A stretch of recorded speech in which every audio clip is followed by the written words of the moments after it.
I have today presented the Metropolitan Police with 29 documents relating to the Brexit Party and Mr. Nigel Farage. 3 people will be named. Catherine Blaicklock, the founder of the Brexit Party, has today filed a police complaint against Nigel Farage. Now, before any of my Reform UK supporting viewers suggest I should not be covering this story just a month out from critical local elections where Farage could make game-changing gains, I'm sorry, I am an independent journalist, not a propagandist.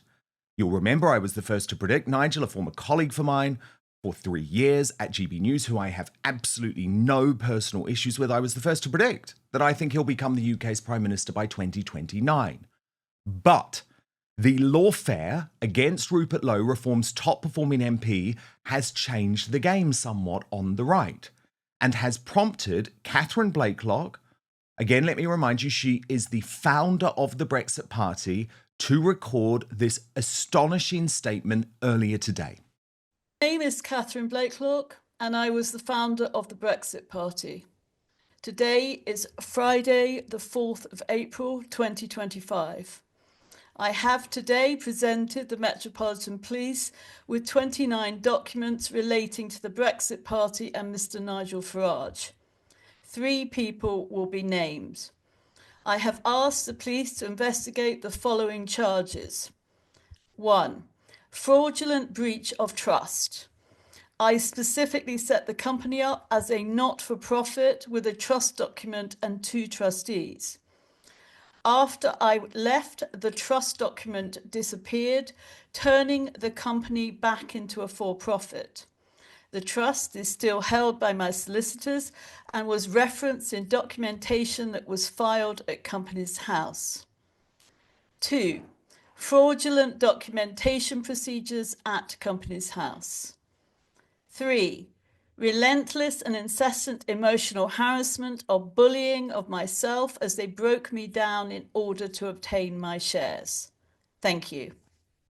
Now, Catherine will be here to respond in an exclusive Outspoken interview shortly, where I will, of course, ask her, is this just sour grapes, given Reform have recovered in the polls since their post-Rupert slump and look set to change the game next month?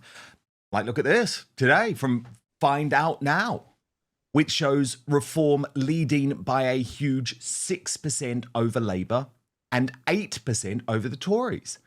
Or you've got this council by-election last night in Sutton's southeast St Helens, where Reform UK actually gained from the Lib Dems. And as the Mercian said, of course, Reform are expected to pick up councils from Tories and Labour, but picking up councils from Lib Dems is huge. But Blakelock agrees with Rupert Lowe that Farage must never be Prime Minister.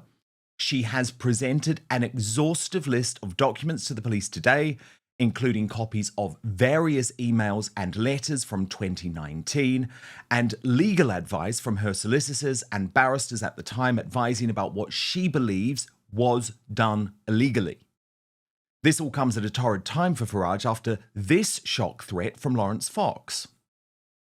I've been to enough parties with enough members of the very, very acceptable British establishment to bury some people, and I could actually bury Farage if I wanted to, in one tweet.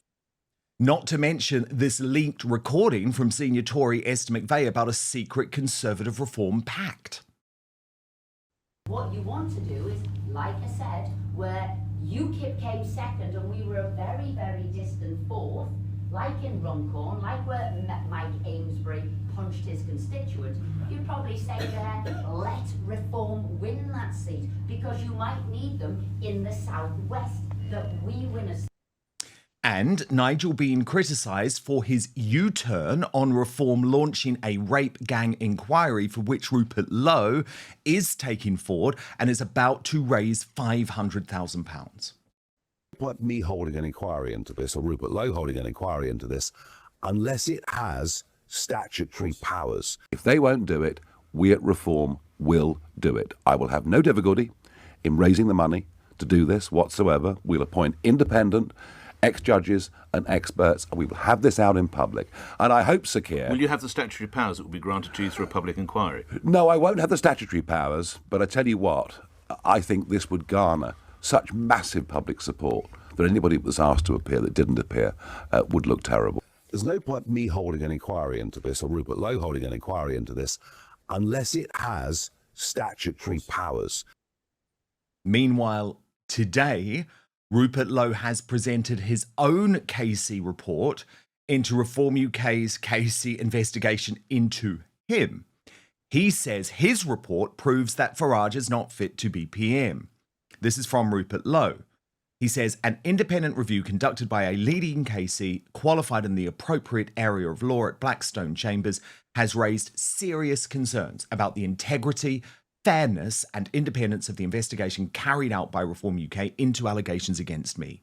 In 67 years, I have never seen such vile and unprofessional behaviour, including, but not limited to, publicly shaming my staff without even giving them the opportunity to respond to the false and damaging accusations.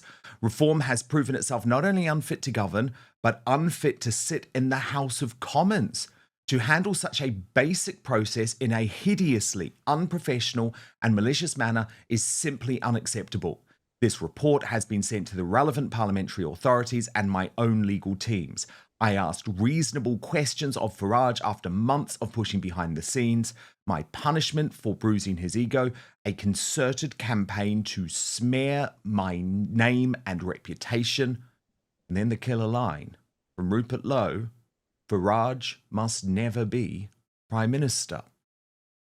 So to say the right is divided over Reform UK is now an understatement.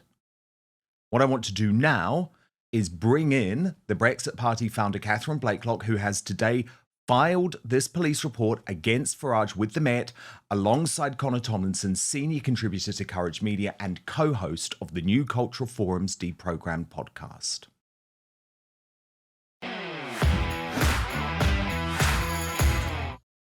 Catherine Blaicklock, wow, big news that you've decided to do this just 4 weeks out from this critical local elections campaign for Reform UK. I believe you're also going to be standing against the Reform candidate in the Runcorn by-election. So what about people who say, Catherine, you've had all of these documents, right, for the past 5 years, 6 years. Is this just a political hit job now on Nigel Farage? Are you just engaging in the same sort of lawfare that he engaged in versus Rupert Lowe? Well, if I'd wanted to do something, I could have done it before the Brexit Party had even got started. And I could have stopped Nigel Farage standing in the last European elections and all the MEPs. I am the biggest patriot going. I have done everything for my country. I have not done it for myself. I wanted Brexit, and I wanted to give Nigel and those MEPs the chance to get Brexit. And I could have done it after that, but I didn't. And in fact, I went and helped Rupert Lowe, even though I was standing for the English Democrats and I live near Great Yarmouth. I've lived there for 60 years. My father came when I was 6 months old. I decided that it was ridiculous, and I stood on a platform and I helped Rupert, and I said, don't vote for me, vote for Rupert. So even up to 2024 general election, I was supporting reform and wanted a proper right-wing party that would do what needs to be done to get Brexit, to solve the immigration problems, to solve all the problems that we know exist. So I've actually not done it. But when they did what they did to Rupert, the line was crossed. There had been a number of policy changes that were also just unfathomable. Like, for example, when Nigel said on the Stephen Edrington show that he wasn't going to deport illegal immigrants. I just thought, well, what is the point of this party? It's just going to become the new Conservative Party. And so I saw red over it, as did many other people, and I cannot vote for this. And I know what's gone on inside, and I have no doubt what they did to Rupert, and I have been the brunt of that type of behaviour before. But first, you know how often I talk about the need for free speech to be protected. Well, I've been increasingly thinking of the need for personal protection from snoopers, bad actors, and hackers online. And I'm delighted to tell you, I've now found the fail-safe solution. But what's more, this VPN, or virtual private network, to use the full term, the sort of jingo, is also a life changer when it comes to providing you entertainment and information from anywhere in the world, wherever you are. So let me introduce you to Surfshark. This is an incredible and easy to use service that I use every day to encrypt my internet traffic, which means my online activities stay safe. So you can shop, you can stream, you can browse, you conduct your banking online in complete privacy. But the benefits of Surfshark go way beyond keeping you safe online. This is what I really love. You can access your favorite entertainment and news shows and channels from streaming services like Hulu, iPlayer, HBO Max, Peacock, Netflix, Amazon Prime, Disney Plus, wherever you want, as if you're watching in another country. And you can do so within seconds. Really handy, by the way, if you're traveling for work or on holiday, because you can get all your favorite content from home, including sports, without having to deal with any sort of geo-blocking, which can be so annoying. This is an insurance policy too against creeping censorship in so many countries that we talk about on this show all the time. But just one example, France has blocked Rumble. You can't watch Outspoken on Rumble if you're in France. Well, you can if you have Surfshark. A VPN can also save you money too, because you can get the best deals from websites that change their prices depending on where you're buying from. Loads of other benefits too. Surfshark can be used on unlimited devices, meaning your entire household can stay safe with just one subscription. They have over 3,200 servers in over 100 countries with a world of choice at your fingertips. By the way, don't worry if this is your first time using a VPN. It's super easy, really, really easy. But if you do have any issues, there is 24/7 customer service. So go to surfshark.com/outspoken for an extra 4 months of Surfshark at an unbeatable price. You can just click on the link in the description box below. What's more, Surfshark's so confident it's the best VPN in the world that you can try it. This is amazing. For a full 30 days, if you're not entirely satisfied, you will get your money back. So surfshark.com/outspoken for an extra 4 months of Surfshark at an unbeatable price. But now, back to the show. And effectively, you're saying that back in April 2019, you were illegally pressured into handing over your shares in the Brexit Party, including receiving a text at 5:20 a.m. in the morning from Nigel Farage himself. Well, it's slightly more complicated than that I had already set a trust document up in the February, and I'd already given 50% of my shares. So it was the remainder of the 50% that I was a trustee in. But things got so difficult and the position was so problematic, and I'm not a lawyer, but I've been involved in big business and small business, and I know how things should be done, and things were not being done. In fact, things were very bad which were being done. And so I actually called up my own solicitor against my own party to take advice, and then we were involved with another solicitor as well. And it got to the point where I actually paid for a counsel, for a barrister, over Easter 2019 weekend to look at what the position was. And they informed you that there had been illegality?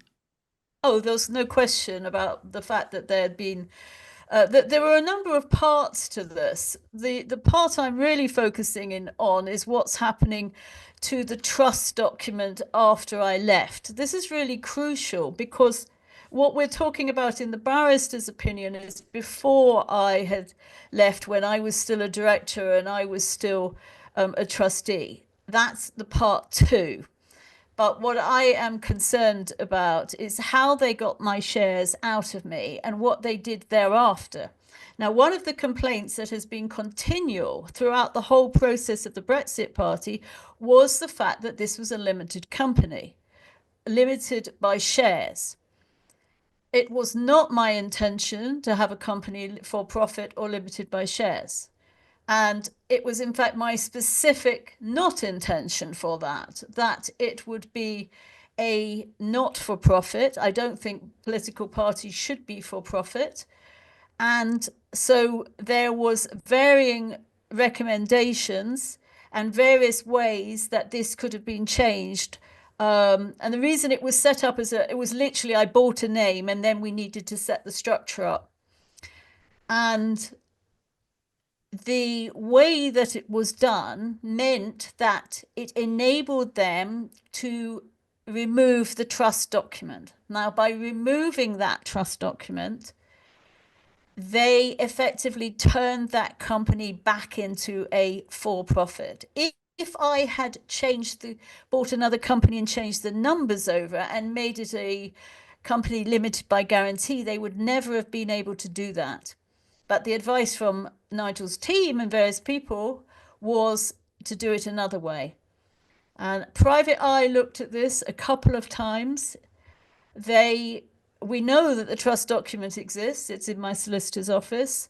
There was mumbling from the last treasurer about, well, it wasn't executed properly, but it was executed. You can see it in the Companies House record. The issue is what happened to it thereafter. As far as I can see, and I do not have the paper trail, because once I left and I was not removed, I left. Because just to clarify for folk who don't know, Nigel Farage said that you were just an administrator and that you were booted out of the party for so-called Islamophobia. I was fired, according to Nigel Farage. And you dispute that? He couldn't fire me. If you own a company and you own everything, you can't fire somebody. I could fire him, but he couldn't fire me.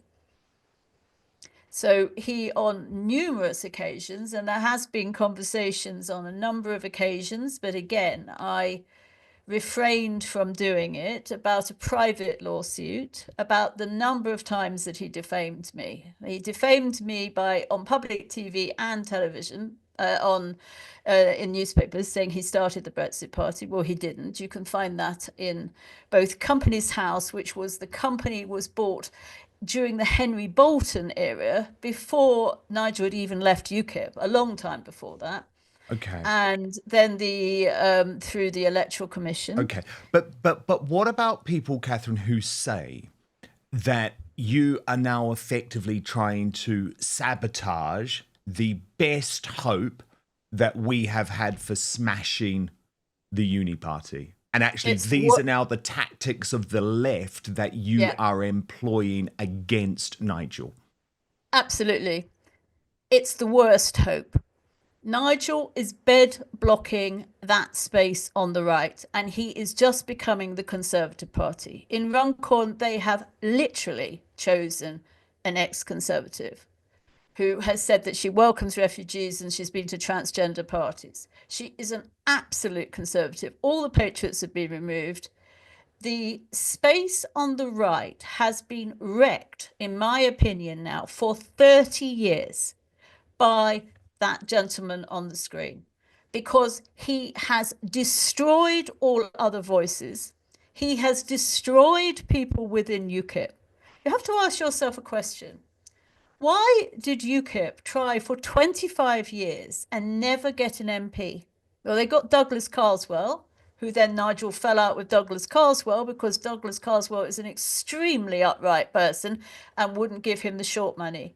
Every other potential good person, there was Godfrey Bloom, there was, we've had Howard Cox, we've had Rupert Lowe, going back, we've had Kilroy Silk. The list is about 50 names. These were either, in the case of Kilroy Silk, an ex-MP, or very active people. Stephen Wolfe is another one. The list has been put around. All these people never got the chance. They were all blown out of the party. On the average UKIP MEP list, they would start with 15 MEPs, and by the end of the term, they would have 5 left. This is not a normal party. You don't see the Conservative Party start with 170 MPs and end up with 50. This is the equivalent of how many people have been removed. And let's get it clear. It's a psychops operation to remove you, to blacken you. And there appears to be no morality. There is no human decency. There's no legal decency. I had no agreement with Nigel. The only agreement was a verbal agreement that he would become the leader. It didn't say anything about the board. It didn't say, I didn't do 6 months' work for nothing. But yes, of course, people will say that it's sour grapes. But I'm saying this, the same as Rupert. This group of people have no detail. They have no real policies. They don't like academics. They remove everybody who is a good person. Who Yep. could So you get are this clear. This is a declaration of war. Connor Tomlinson, you've just listened to all of this. Your reaction?